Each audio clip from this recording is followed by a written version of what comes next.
Olá, tudo bem? Eu vou contar uma história interessante aqui, rapidamente.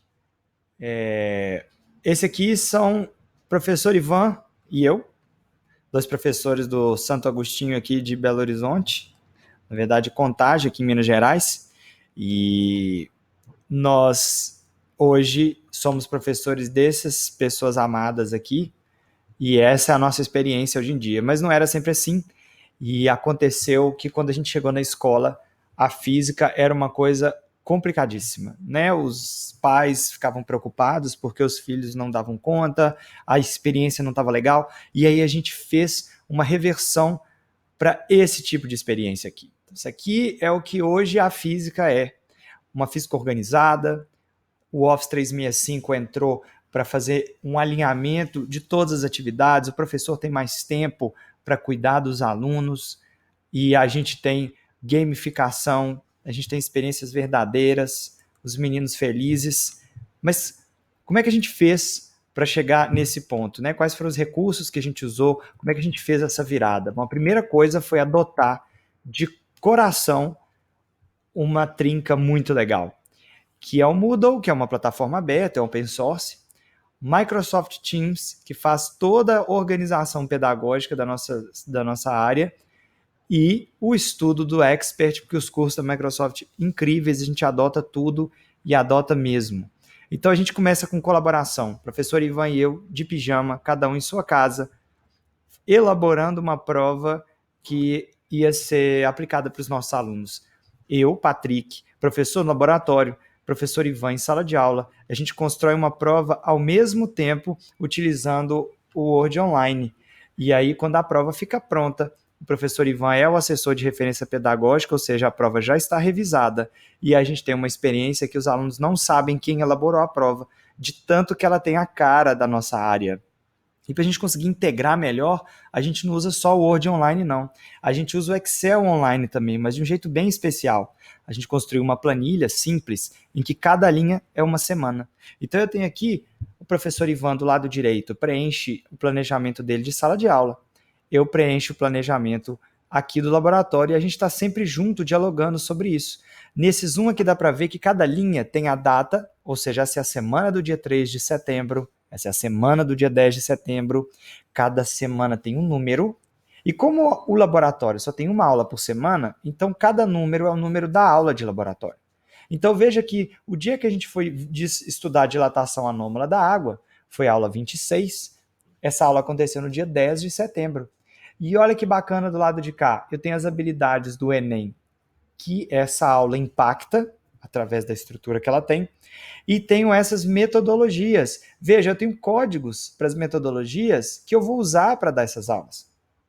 Qual que é o impacto da gente usar o estudo das metodologias? Bom, a gente pensou que sala de aula e laboratório, quando a gente vai trabalhar, a gente tem abertura e contextualização. Abertura é qual é o grau de liberdade que você dá para o seu aluno fazer o que ele quer, fazer o que ele acredita, ou tomar alguma decisão.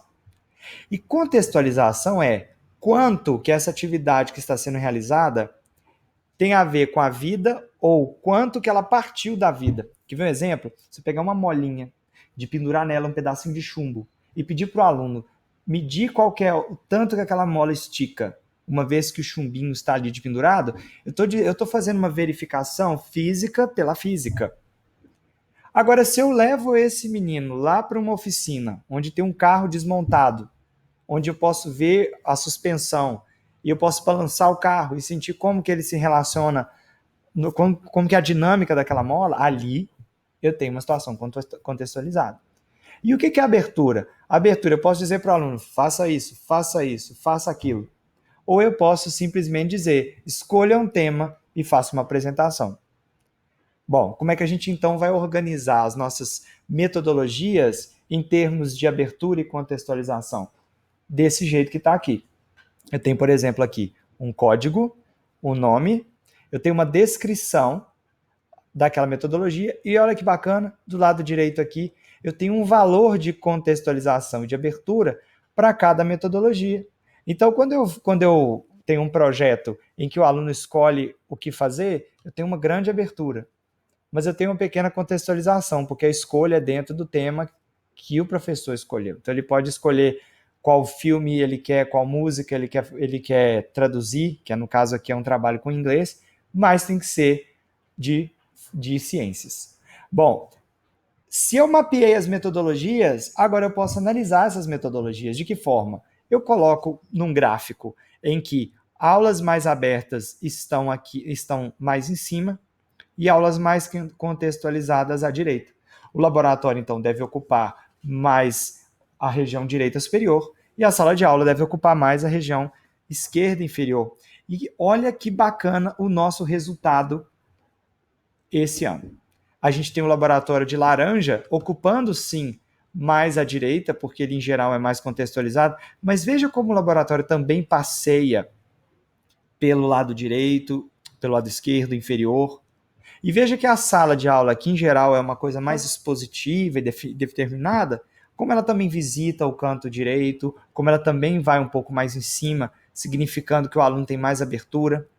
Essa união entre laboratório e sala de aula não é uma união de conteúdo que já está garantida através do nosso planejamento. Essa união de sala e laboratório foi garantida pela metodologia. E sabe como é que a gente descobriu isso? Somente fazendo uma planilha do Excel e gerando um gráfico. De outra forma, a gente não teria entendido por que a gente tinha tantas reclamações dos alunos que diziam que as nossas aulas de laboratório e sala de aula eventualmente falavam de coisas diferentes, o que não era verdade. Outra coisa interessante de perceber é que com simples mapeamento no Excel, a gente gera um gráfico e vê que laboratório e sala de aula, em geral, trabalham as habilidades do Enem e até de maneira equalizada, principalmente considerando que o laboratório só tem uma aula por semana para cada 3 aulas de sala de aula. Então, bem legal você poder mapear como você faz. Agora, como que você avalia? E a gente criou uma planilha de médias. Olha que genial como que o Excel tem a função de média, que é uma coisa simples, mas qual que é o impacto pedagógico dessa mudança? A gente tem 6 pontos para distribuir e várias atividades para acontecer. Cada aula de laboratório eu avalio a presença e uma atividade online. Olha que bacana, se o aluno vem na aula, ele ganha os pontos de interação na presença lá, mas eventualmente ele faz um trabalho incompleto, na média, esse número 1 aqui vai derrubar a média. Mas se teve um dia que ele não veio à aula e eventualmente fez a atividade incompleta novamente, a falta dele não será avaliada. A falta dele não impacta a média. Então ele tirou metade da nota 2 vezes. Veja que agora então a média dele é meio. Né? Ele tem 2 é o máximo. 0 não fez, 1 é incompleto. 2 é o máximo. Essa pessoa aqui, Alejandro da Costa, ele tirou total, porque ele veio nas aulas, ele fez atividade, então ele tem a nota máxima. E o que são essas 2 últimas colunas aqui? Emblemas que ele ganhou por merecimento. Agora, compara a Amanda com a Ana Laura. Tanto a Amanda quanto a Ana Laura deixaram de fazer apenas uma atividade obrigatória. Tanto a Amanda quanto a Ana Laura deixaram de fazer uma atividade obrigatória. Só que existe uma diferença no comportamento das duas. Ana Laura vinha sistematicamente fazendo tudo. E a Amanda só fez uma atividade e depois deixou de ir à aula ou deixou de ser avaliada. Veja que deixar de fazer alguma coisa, quando a gente raramente faz, torna a pena maior. Ou seja, o peso da penalidade da Amanda é maior do que o peso da penalidade para a Ana Laura. Não é à toa que a Ana Laura tem 5,1 e a Amanda tem 3 apenas. Por quê? Porque a atividade obrigatória que deixou de ser feita pelas duas, embora tenha sido uma apenas, nas atividades opcionais ou para as quais existia uma certa liberdade, apenas a Ana Laura investiu. Será que é bem complexo? Não é. Se a gente se acostuma com essa ideia da média, a gente começa a entender que ela é muito mais justa do que a nota distribuída tradicionalmente. E tudo partiu de uma ferramenta simples que é o Microsoft Excel. Se a gente vê a planilha real de notas, essa aqui é uma foto da nossa segunda etapa. Essas barras verdes aqui, elas indicam que a gente ocultou algumas colunas para poder mostrar uma etapa inteira na sua complexidade. De azul eu tenho os laboratórios, de vermelho eu tenho algumas aulas da sala de aula, de laranja os nossos projetos e de azul os emblemas de merecimento. Veja que os alunos com esses retângulos verdes, ou a nota 3, eles foram premiados porque fizeram alguma coisa espetacular. Seja essa coisa o resultado de um desafio proposto pelo professor, seja essa coisa algo espontaneamente proposto pelo estudante. O fato é que dar 3 para um certo aluno, porque ele brilhou, não significa tirar ponto dos demais. No sistema tradicional de notas, se eu quiser dar um ponto para alguém, eu tenho que abrir esse um ponto dentro dos 100 pontos do ano. Suponha, por exemplo, que eu crio uma atividade valendo um ponto. Então, no ano, só me restam distribuir mais 99. O estudante que eventualmente não realize aquela atividade, ele não concorre mais àquele ponto no ano. Ou seja, não é opcional. Se alguma coisa vale ponto no sistema tradicional, ela é obrigatória. Só que nós entendemos, dentro da nossa experiência, que dar ao estudante o direito de fazer escolhas ao longo do ano é legítimo e é algo que ajuda na manutenção da autonomia. E olha que bacana o que a gente conquistou. Nós pegamos as notas do laboratório, ou seja, esses 6 pontos distribuídos, e as notas das provas. Bom, será que as notas das atividades diversificadas, feitas pelos alunos ao longo do ano, têm relação com o desempenho deles na prova? Bom, a gente fez o seguinte gráfico. Na horizontal, eu tenho as notas de laboratório e atividades diversificadas. E na vertical, eu tenho as notas de sala de aula, 30 pontos distribuídos. A pergunta que fica é: quem vai bem no laboratório, vai bem também na sala de aula? Se isso for verdade, então existe uma coisa que a gente chama de correlação. A nossa correlação, quando a gente chegou na escola, era de apenas 8%.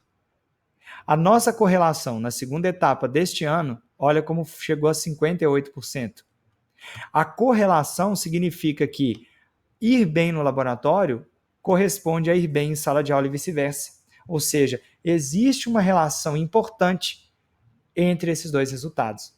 Isso é incrível, porque além de eu conseguir analisar o desempenho individual do meu estudante, eu também consigo analisar quanto que a experiência que ele vive é aderente à experiência tradicional do conteúdo que eu preciso entregar. E o mais legal é que a gente gamifica todo o nosso curso, e aqui nós temos a nossa planilha viva. A nossa planilha está aqui, ó. Eu tenho todas as notas. O estudante fez alguma coisa especial, ele é premiado. E por que isso gamifica o processo? Porque o estudante passa a desejar fazer, independente da pontuação, porque ele ganha pontos de experiência. E esse sistema, que a gente chama de sistema, na verdade utiliza o Teams, que é o nosso hub. Então eu tenho aqui laboratório de física, arquivos, olha que bacana. Nossas reuniões são registradas aqui, os nossos arquivos gerais colocados aqui, nossos estudos colaborativos, artigos que a gente traz para elucidar os nossos problemas. As 3 séries tem aqui dentro, vamos ver o exemplo. Primeira série, eu tenho o nosso projeto e todos os registros dele, eu tenho os roteiros e olha as nossas provas. Todas as nossas provas da etapa produzidas colaborativamente aqui no Hub. Se eu precisar hoje, por exemplo, mexer numa prova que a gente ainda tem que terminar semana que vem, eu abro ela aqui e começo a fazer. Então isso aqui, esse pequeno singelo sistema que a gente se referiu aqui, ele gerou esse incrível resultado que a gente mostra aqui. Estudantes satisfeitos, estudantes engajados, e essa foto aqui é uma foto do dia a dia, uma foto bem comum. O estudante segue o roteiro no tablet e executa a experiência. Então, os estudantes da bancada de lá não estão com o professor nesse momento, mas não tem problema, porque o que eles estão lendo foi escrito pelo professor. Então, a presença do professor é garantida, cada estudante tem o seu ritmo de trabalho, ou seja, isso é respeitado, e a forma com que eles se apropriam da experiência, ela é individual. Dessa forma, o professor tem mais tempo para se relacionar, tem mais tempo para cuidar do afeto e de outras questões importantes da presença, e a gente deixa para a tecnologia esses detalhes aí. Bacana, né?